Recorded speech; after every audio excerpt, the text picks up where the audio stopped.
애견 미용을 제대로 배우고 취업을 하거나 아니면 창업을 해야 되는데, 이 제대로 배웠다는 그 기준이 되게 애매모호한 거예요. 많은 분들이 애견 미용 같은 경우에는 자격증만 취득을 하면은 창업이나 취업을 할 수 있다 이렇게 생각을 하시거든요. 그런데 그거는 전혀 맞지 않는 얘기고요.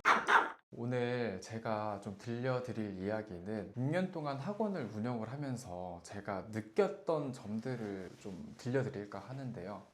제가 사람들한테 이런 얘기를 좀 많이 들어요. 너 학원 그 정도면 엄청 잘하고 있는 거다. 성과도 좋고 매년 학원생 수도 많이 증가하고 학원도 확장을 하면서 잘 나가지 않냐, 이렇게 얘기를 하거든요. 그런데 너무 감사한 일들이긴 한데 저한테는 마냥 그렇게 좋은 것처럼만 느껴지진 않았어요. 왜냐면은 학생들이 학원에 와서 교육을 받잖아요. 교육을 받으면서 애견 미용이라고 하는 이 고난이도의 기술을 배워서 창업을 하든지 아니면은 취업을 하든지 이 둘 중에 하나로 선택지가 있어서 가게 되거든요. 그런데 이 애견 미용을 제대로 배우고 취업을 하거나 아니면은 창업을 해야 되는데, 이 제대로 배웠다는 그 기준이 되게 애매모호한 거예요. 그래서 그동안 학생들한테 뭐 국비든 국비가 아니든 질 좋은 교육으로 좀 많이 제공을 해보자 이렇게 생각을 했지만 항상 그게 마음에 걸렸었던 것 같아요. 많은 분들이 애견 미용 같은 경우에는 자격증만 취득을 하면은 창업이나 취업을 할 수 있다 이렇게 생각을 하시거든요. 그런데 그거는 전혀 맞지 않는 얘기고요.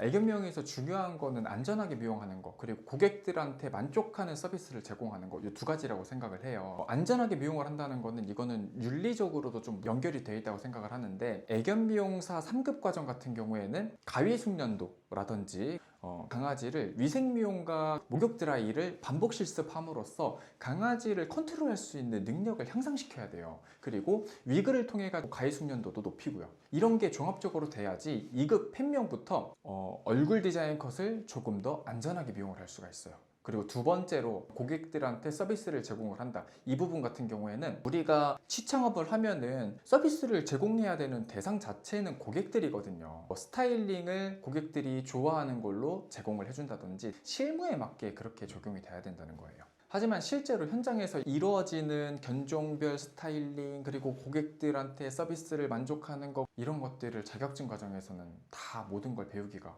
쉽지 않았던 거죠. 저는 사실 처음에 이 학원을 설립을 할 때 애견 미용 전문가는 아니었거든요.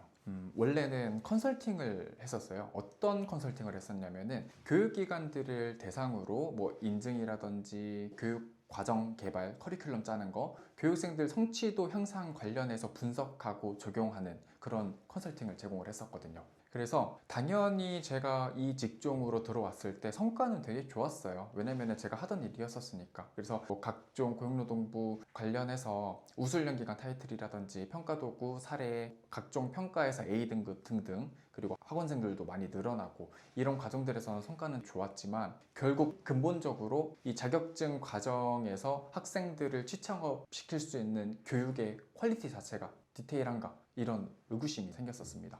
그러다가 어느 날 한 2, 3년쯤 지났을 때 여기에 대해서 제가 되게 심각하게 고민을 하다 보니까 어떤 게 있었냐면은, 학생들은 보통 3급을 6개월 동안 반복 실습을 하고 2급에서 펫미용을 진입하거든요. 그렇게 되면은 진짜 문제는 여기서부터 시작이 됐던 거예요. 왜냐면은 감대로 배운다는 거예요. 제대로 이론을 파악하고 펫미용에 적용을 해서 이런 부분들을 녹여내서 피드백을 확실히 받고, 아, 내가 오늘 이것을 배웠다, 그리고 다음 부분으로 넘어가야지, 단계별로 해가지고 배웠다, 기준이 세워지는 게 아니라 언젠간 배우겠지, 이런 식으로 생각을 했다는 거예요. 뭐 예를 들어서 제가 설명을 한번 해볼게요. 저는 펫미용을 배우고 있는 사람이라는 가정을 해볼게요. 원형을 딸 때 여기에서 이 귀의 뒷부분이 어떻게 들어가야 되는지 지금 생각이 안 나요. 그리고 이거를 제대로 배운 적이 없어. 그래서 선생님한테 여기 자르러 들어갈 때, 선생님 저 여기 어떻게 자르는지 모르겠어요 라고 하면은 선생님이, 아, 네, 잠시만요, 이분 봐주고 요분 봐주고 저분 봐주고 봐드릴게요 하면은, 그럼 나는 내가 이거를 자르고 다음 단계로 넘어가야 되는지, 혹은 선생님 오실 때까지 기다려야 되는지, 이거를 고민하게 됩니다. 그러면 내가 다음 단계로 그냥 임의로 넘어가 버려요. 그러면은 선생님이 딱 오셨어요. 근데 여기 왜 이렇게 하셨어요? 아, 제가 아까 몰라가지고 일단 이렇게 잘랐어요 라고 하면, 아, 그러면 이 부분은 다음부터는 이렇게 하세요 라고 말을 하는데, 제가 그냥 현실적으로 말씀을 드리면은 이 부분을 다음에는 이렇게 하고 이렇게 하세요를 제 눈으로 직접 본 게 아니잖아요. 그러니까 학생이 이해가 안 되는 거예요. 그 부분에 대해서 완벽히 짚고 넘어간 게 아니라 그냥 대중적으로 내 감대로 넘어간다는 거예요. 그래서 이런 게 반복되다 보면은 팽미용 과정은 그냥 내 감대로, 아, 이렇게 예뻐 보이니까 이렇게 잘라야지, 이런 결과가 이어지는 거죠. 그런데 문제는 거기서 시작되는 것 같아요. 이게 내가 다 배운 게 맞나? 내가 실무에 나가도 되는 게 맞나? 아직은 안 되는 건가? 당연히 그런 생각을 합니다. 왜냐? 기준이 없으니까. 본인이 뭘 배웠고 뭘 안 배웠는지 모르니까요. 제가 그 후로 너무 충격을 받아서 3년 동안 이 애견 미용을 미친 듯이 매달려서 연구를 했어요. 직접 애견 미용에 대해서 공부도 많이 하고 다양한 강아지들을 접하고 미용을 하면서 진짜 핵심이 뭔지 깨달았던 거죠. 그렇게 1년 동안 개발해서 만들어진 게 바로 저희 국비 과정인 얼굴 디자인컷 과정이었는데, 이 과정 같은 경우에 한 10명에서 14명 정도 되는 정원으로 꾸려졌었고, 디자인 컷을 알려주는데 이론적으로 먼저 풀어주고 실습 형태로 넘어가고 이런 식으로 진행이 됐었거든요. 그 뒤에 최근 2년 동안 애견 미용 스타일링에 대해서 연구를 한 결과 이런 점을 발견했어요. 3급까지는 반복 실습이 굉장히 중요하다. 기본기. 그리고 상급 이후 펫미용부터는 디테일링이 중요하다. 이거를 알게 된 거죠. 쉽게 말해서 양보다는 질이다. 펫미용은. 그렇게 해서 그루밍 PT까지 이어져 온 겁니다. 그러면은 우리 그루밍 PT가 뭔지, 뭘 배우는 건지 요거를 조금 상세하게 제가 설명을 드릴게요. 근데 그 전에 우리는 애견 미용사가 어떤 일을 하고 어떤 서비스를 제공을 하고 이걸 좀 더 본질적으로 들어가서 생각을 해봅시다. 내가 만약에 샵에서 근무를 하고 있는 혹은 창업을 한 애견 미용사예요. 어떤 고객이 와서 베니 곰돌이 컷 해주세요 이렇게 요청을 합니다.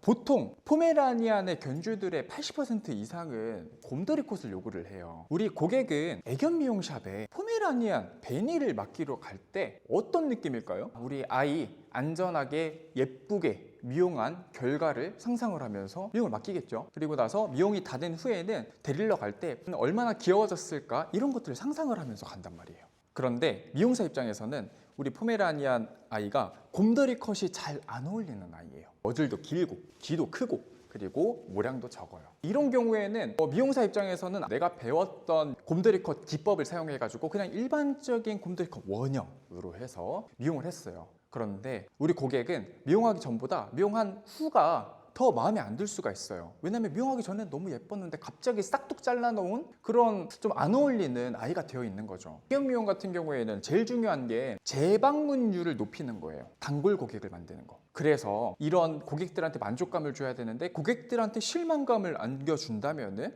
재방문율이 떨어지겠죠. 그래서 저희가 그루밍 PT를 개발을 할 때 이론적으로 스타일링별, 견종별, 그리고 그 견종별에서도 생김새별로 어떻게 디자인이 들어가야 되고 비율은 어떻게 들어가야 되는지, 그리고 털의 속성은 어떻게 돼가지고 이런 가위 기법을 사용을 해야 되는지 상세한 부분들을 풀어서 트레이닝을 시키고 있습니다. 자, 그러면은 여러분들한테 그루밍 PT가 뭐고 어떠한 트레이닝을 여러분들한테 시켜주고 어떠한 이론이 준비가 되어 있는지 제가 설명을 한번 드릴게요. 아까 전에 제가 포메라니안의 예시를 들었잖아요. 그래서 이어서 포메라니안 예시를 들어볼게요. 자, 우리는 포메라니안의 곰돌이 컷을 어떻게 표현을 할 거냐. 그러면은 포메라니안은 다 똑같은 포메라니안이니까 다 똑같이 곰돌이 컷을 적용을 해야 되냐. 5대5 비율로 해가지고 원형을 따고 뭐 이런 식으로 말이죠. 아니라는 거예요. 우리가 그루밍 PT에서 얘기를 하는 게 포메라니안 유형별로 어울리는 커트가 있다.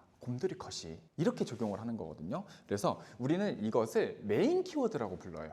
메인 키워드가 뭐냐? 곰형, 보편적인 곰형, 보편적인 여우형, 여우형 이렇게 구분을 하거든요. 그래서 이것은 메인 키워드는 미용의 방향을 결정한다. 어떤 미용? 폼의 곰돌이 컷. 그리고 우리는 이 메인 키워드를 방향을 결정하는 것에서 이 디테일한 요소, 그것을 서브 키워드라고 부르거든요. 이것을 구분을 하는 서브 키워드가 머슬의 길이, 두정부의 털 길이, 생박존, 주모, 부모의 비율, 모량, 귀의 크기, 위치, 방향, 그리고 측하부, 털의 길이, 이렇게가 총 7가지의 서브 키워드로 이 방향성을 결정을 한다라고 생각을 해주시면 되고, 우리가 고명 같은 경우에는 어떤 게 있냐? 이 서브 키워드가 다 해당이 되는 거예요. 이 곰돌이 컷을 하기 위해서. 그리고 보편적인 고명은 그냥 일반적인 고명에서 이 서브 키워드가 하나씩 없다는 거예요. 그리고 이 보편적인 여우형 같은 경우에는 고명과는 달라요. 이 서브 키워드에서 머즐의 길이가 길거나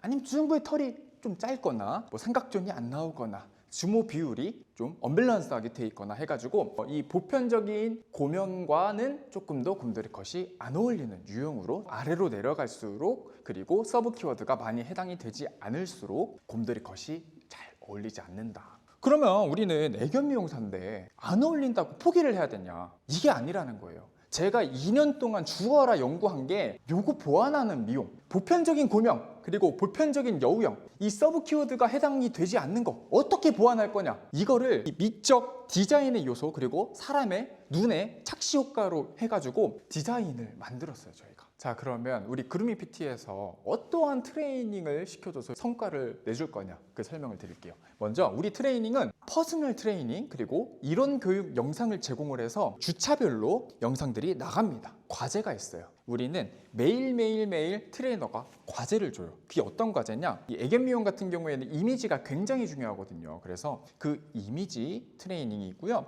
그리고 평가가 있습니다. 이 차시별로 평가를 봐야지 다음 스텝으로 넘어가요. 이게 뭐냐? 우리가 만든 이론을 완벽하게 여러분의 머릿속에 집어넣겠다는 거예요. 퍼스널 트레이닝 같은 경우에는 담당 트레이너가 붙습니다. 그래서 주 1회 1대2로 3시간에서 4시간 정도 수업을 합니다. 근데 이 수업이 뭐냐? 이론하는 시간 아까워요. 왜냐? 우리는 그냥 여기서 완전히 여러분의 뇌에 넣기 때문에 집중적인 트레이닝을 시켜준단 말이에요.